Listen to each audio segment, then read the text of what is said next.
Saudara, massa yang tergabung dalam Aliansi Penyelamat Suara Rakyat melakukan aksi damai di Jalan Merdeka, Kota Lok Semawe, Kamis siang. Aksi berlanjut ke kantor Komisi Independen Pemilihan Lok Semawe, meminta pihak KPU tidak melakukan kecurangan dalam rekapitulasi suara. Aksi damai massa pendukung calon presiden dan wakil presiden nomor urut 2 Prabowo Subianto Sandiaga Uno digelar di depan Masjid Islamic Center Jalan Merdeka, Kota Lok Semawe.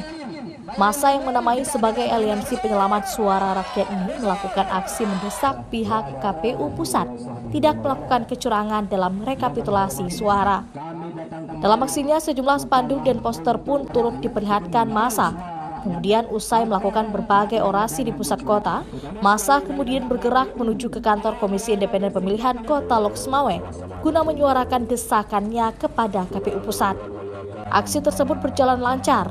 Puluhan kepolisian turut melakukan pengamanan untuk mengantisipasi terjadinya hal yang tidak diinginkan. Di Aceh, termasuk di Desa Tambuk Tunong, kemudian di daerah Melabuk, Kecamatan Johan Pahlawan, dan juga di Kecamatan Juluk ini yang sudah kita peroleh bukti kecurangan.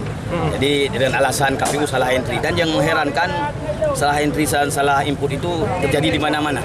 Dan yang mengherankan lagi kenapa pihak 01 selalu diuntungkan.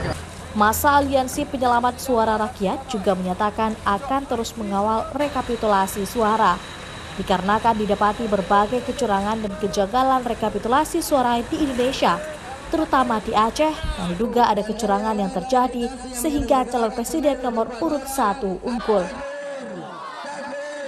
Zikri Maulana, Kompas TV, Lok Semawe.